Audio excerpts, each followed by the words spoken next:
नमस्कार मेरे प्यारे विद्यार्थियों, स्वागत है आप सभी का एएस के क्लासेस में। बहुत दिनों के बाद हम फिर से अपनी नई क्लास शुरू कर रहे हैं, जहां आप लोगों को लिए वार्षिक परीक्षा को ध्यान में रखकर क्लास तैयार की गई।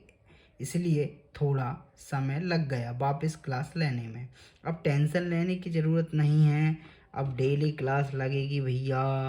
ठीक, अब आपके लिए एक खुशी की बात है, अब एएस की क्लासेस में आपके chapter wise chapter daily classes डलेंगी, वो भी एकदम फ्री। ठीक, यूट्यूब पर। अब इसलिए टेंशन लेने की ज़रूरत नहीं, आपको अब बस मन लगाकर पढ़ाई करना है। रिजल्ट निश्चित ही अच्छा होगा। हमारी क्लास पढ़ने के बाद 80% बनाने से कोई नहीं रोक सकता आपको।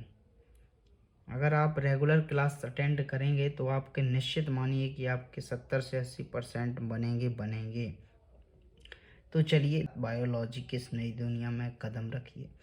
बायोलॉजी सिर्फ एक विषय नहीं है, ठीक, जिंदगी को समझने की कला है, एक नज़रिया है। और मैं आपको आश्वासन देता हूँ कि आज के बाद यह विषय आपके लिए बहुत मुश्किल नहीं रहेगा। तो बच्चों, चलिए एक नई ऊर्जा के साथ शुरुआत करते हैं। ठीक, चलिए सबसे पहले अंक योजना को देखो। यूनिट नंबर फर्स्ट कह दिए जीव जगत में विविधता, और इससे कितने 12 नंबर का आना है। तो अपन इसमें क्या देखेंगे, जीव जगत में विविधता। आखिर जीव जगत में विविधता होती क्या है, ये सबसे पहले पता होना चाहिए बायो पढ़ने के पहले, है ना। सरल भाषा में अगर इसको समझा जाए तो धरती पर कितनी तरह तरह के जीव होते हैं, क्यों हैं, कहाँ रहते हैं, सब कुछ आज आसान भाषा में समझेंगे। तो चलो बच्चों, शुरू करते हैं जीवों की रंग बिरंगी दुनिया की सैर में। जीव विविधता क्या होती है, सबसे पहले बच्चों पता होना चाहिए ना। एक उदाहरण मैं देता हूँ आपको, आप समझना। बच्चों सोचो कि हमारा एक गांव है। क्या है, गांव। ठीक, गांव में तरह तरह के जीव होते हैं। आपने भी देखा होगा कितने प्रकार के जीव होते हैं। अगर तुम खेत जाओगे तो खेत में तुमको गाय भी मिलेगी, भैंस भी मिलेगी ना।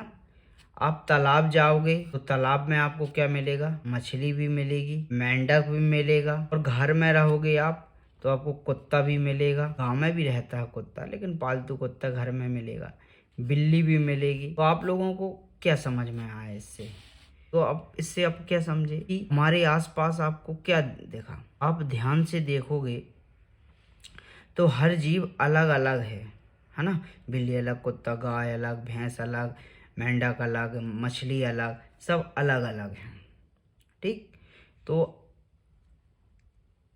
किसी के पंख हैं, किसी के पैर हैं, किसी का रंग अलग है, कोई उड़ता है, कोई चलता है, कोई फुदकता है, कोई रेंगता है।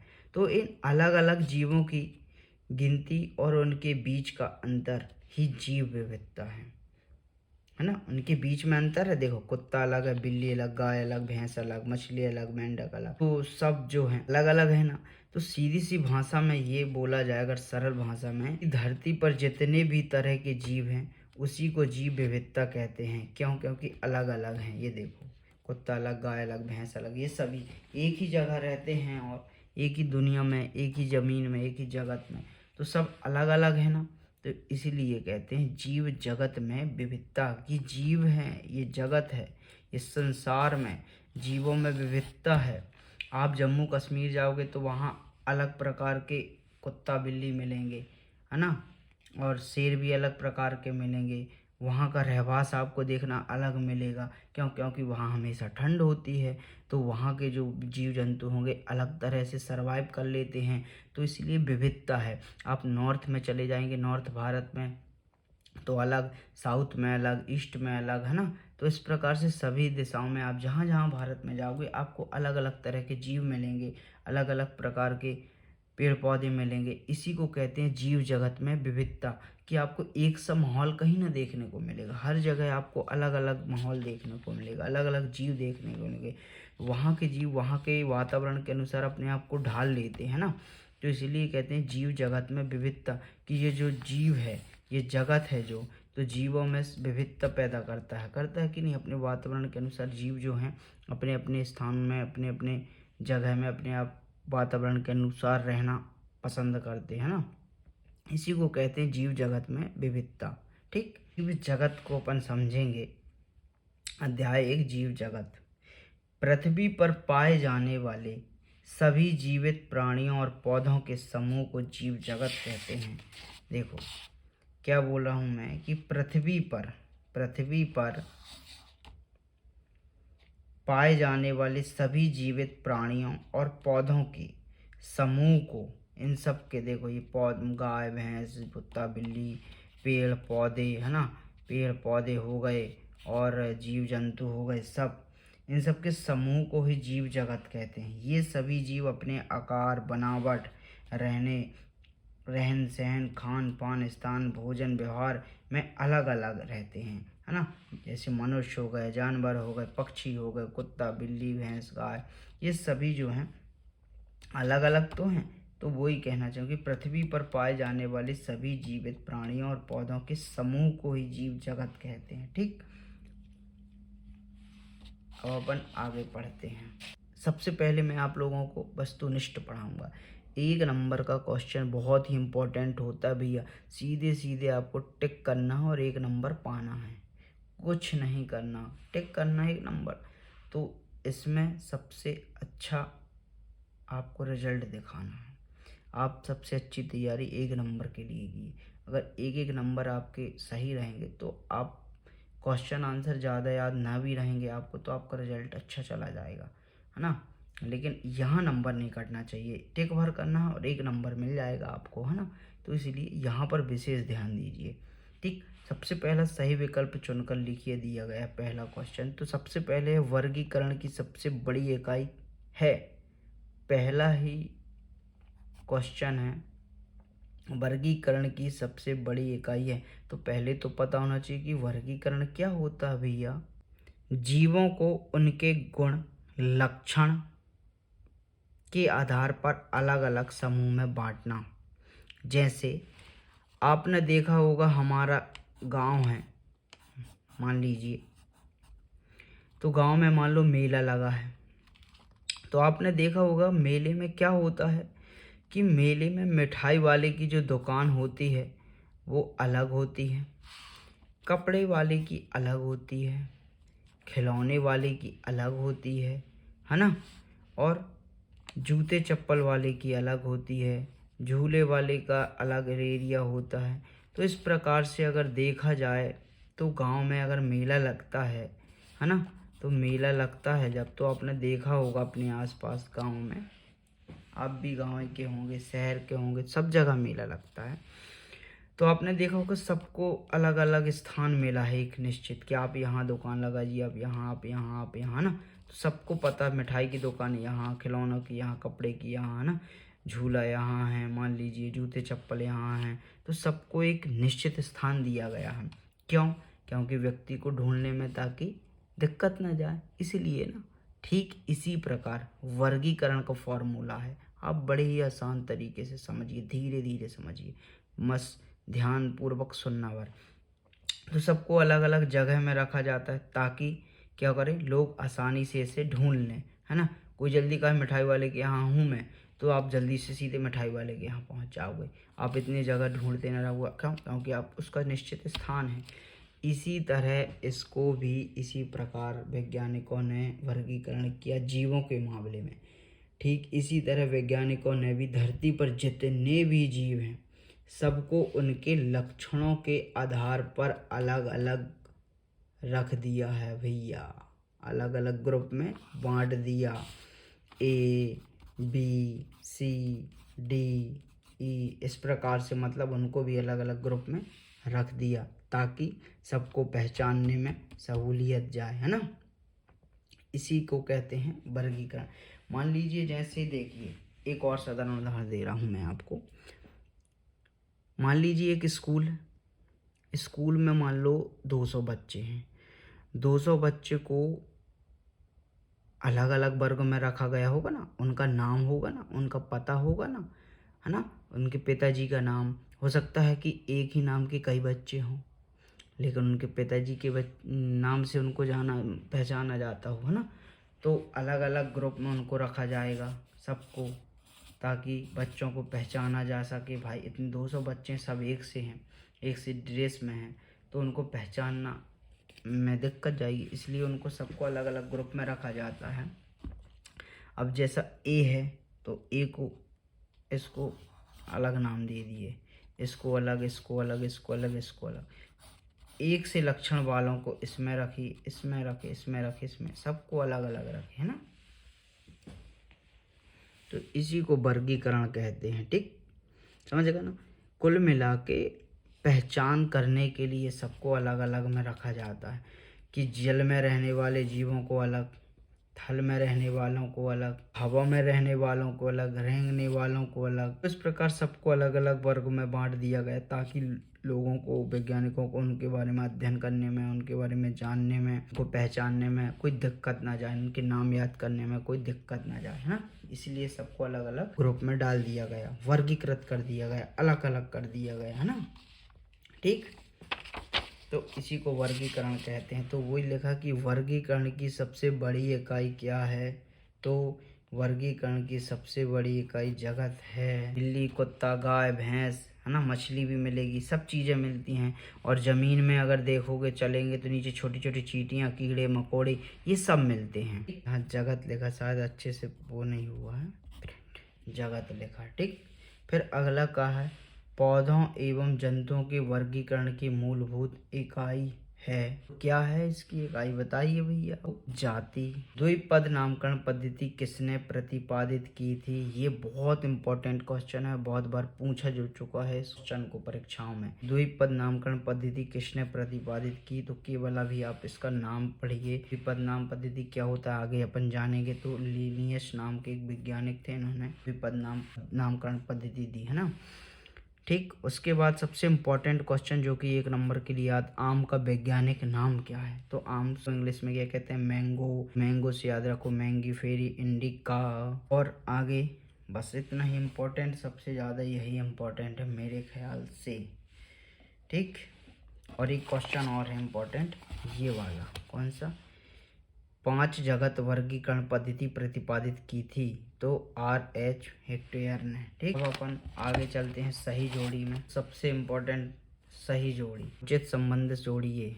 ठीक, इसमें मेरे ख्याल से सही सबसे ज़्यादा इम्पोर्टेंट है यहाँ पर उपाचय, अनुकूलन, उपचय, अपचय। तो जिसमें सबसे इम्पोर्टेंट है उपापचय। उपापचय का पता होना चाहिए। यहाँ से 1 नंबर के क्वेश्चन में भी ये पूछा जा सकता है। सही जोड़ी तो ठीक है, खाली स्थान में भी पूछा जा सकता है, और 1 नंबर के क्वेश्चन में या 2 नंबर में भी उपापचय पूछा जा सकता है। और उपापचय कितने प्रकार के होते हैं, इस प्रकार से भी पूछा जा सकता है ना। तो सबसे पहले इसको समझो, उपापचय आकर होता क्या है भैया। उपापचय होता क्या है बेटा? उपापचय को सुनते ही बड़ा मुश्किल शब्द लगता है सुनने में। उपापचय जो शब्द है सुनने में अपन को बहुत मुश्किल लगता है कि उपापचय आखिर है क्या। सुनने में अटपटा सा नहीं लगता। उपापचय, चय मतलब पाचन क्रिया होती होगी, इसमें नाम ही से समझ में आता है ना। असल में क्या होता है, इसका मतलब बहुत आसान है। हमारे शरीर के अंदर होने वाली जितनी भी छोटी छोटी रासायनिक क्रियाएं होती है ना, जिससे हम जीते हैं, चलते हैं, बढ़ते हैं, खाते हैं, पीते हैं, ऊर्जा लेते हैं, ये सब उपापचय की वजह से होता है भैया। सब उपापचय की वजह से होता है।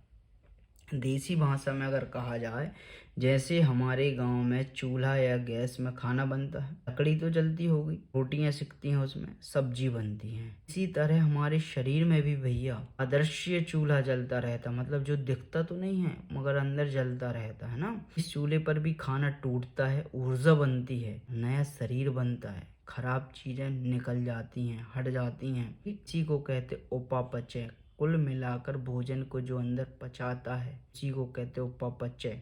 भोजन आप खाते हैं, भोजन छोटे छोटे टुकड़ों में टूट जाता है। अब ये इसकी भी 2 प्रक्रियाएं होती हैं। उपापचय 2 प्रकार का होता है, एक होता है अपचय, एक होता है उपचय। तो अपचय, उपचय को समझो पहले, उपचय क्या होता है, या फिर अपचय। सबसे पहले अपचय होता है, तो अपचय को समझो, इसमें आगे पीछे। अपचय क्या होता है? अपचय का मतलब ही होता है तोड़ने वाला, तोड़ने फोड़ने का काम जो है वो अपचय करता है। जैसे लकड़ी अगर जलती है तो क्या मिलता है, राख बनती है। राख से क्या होता है, ऊर्जा बनती है ना, ठीक। खाना उसी प्रकार टूटता है तो क्या बनता है, ऊर्जा बनती है। तो तोड़ने का काम अपचय है, ठीक। और उसी प्रकार उपचय, उपचय क्या करता है, बनाने वाला काम करता है, जिसमें छोटी छोटी चीज़ें मिलकर बनती हैं फिर बड़ी चीज़ बन जाती है। जैसे उदाहरण के लिए अगर देखा जाए तो ईंट हो गई, गारा हो गया, रेत हो गया, इन सब से मिलकर क्या बनता है, मकान बनता है। इसी प्रकार शरीर में भी उपचय क्या करता है, शरीर में हड्डियाँ, मांसपेशियाँ, है ना, खून, त्वचा, ये सब बनाने का काम जो होता है वो उपचय का होता है।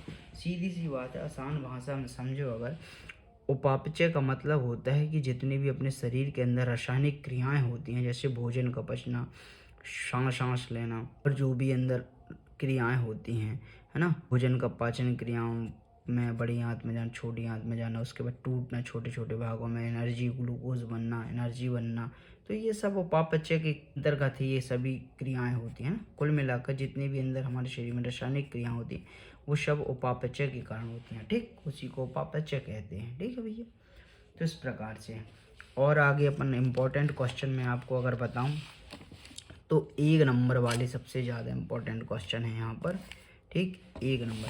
और अगर खाली स्थान में अगर नहीं, एक क्वेश्चन और है यहाँ पर, ये वाला काल प्रभावन, नहीं ये तो ठीक, ये वाला देख लेना, लीनियस के लिए, लीनियस, ठीक। लीनियस ने किसकी खोज की, तो लीनियस साहब आधुनिक वर्गीकरण के जनक कहा जाता है लीनियस को, ठीक। और यहाँ एक इम्पॉर्टेंट क्वेश्चन कौन सा है भैया, ये क्या, कि लीनियस ने द्विनाम पद्धति का वर्णन अपनी पुस्तक खालिस्तान में किया है। तो इसका याद रखना, सिस्टेमा नेचुरी, क्या, सिस्टेमा नेचुरी, ये दिया देखो, ये सिस्टेमा नेचुरी पुस्तक है, ठीक। उसमें उन्होंने वर्णन किया है इसका। भारत का सबसे बड़ा वनस्पति उद्यान को पढ़ लेना, जो कि कोलकाता में है भैया। कहाँ है, कोलकाता के शिवपुर में, कोलकाता के, ठीक। अब 1 नंबर क्वेश्चन मैं आपको बताता हूँ, इम्पोर्टेंट है ना। यहाँ पर सबसे पहले तो ये पढ़ना कि काल प्रभावन का अध्ययन क्या कहलाता है। काल प्रभावन का अध्ययन क्या कहलाता है, तो काल प्रभावन का अध्ययन क्या कहलाता है, जेरेंटोलॉजी कहलाता है। क्या कहलाता है, जेरेंटोलॉजी, जेरोंटोलॉजी, ठीक, जेरोंटोलॉजी कहलाता है भैया काल प्रभावन का अध्ययन, ठीक। कोशिका का प्रमुख श्वसन ईंधन क्या है, ग्लूकोज है, क्या है, ग्लूकोज, ठीक। उपापचय किसे कहते, देखो मैं बता दिया ना, 1 नंबर में भी पूछा जा सकता है, ठीक। तो उपापचय आपको बताना क्या होता है, हमारे शरीर में जितनी भी रासायनिक क्रियाएं होती हैं ना, वही उपापचय है, ठीक। अगला क्वेश्चन क्या है भैया, देखिए आप,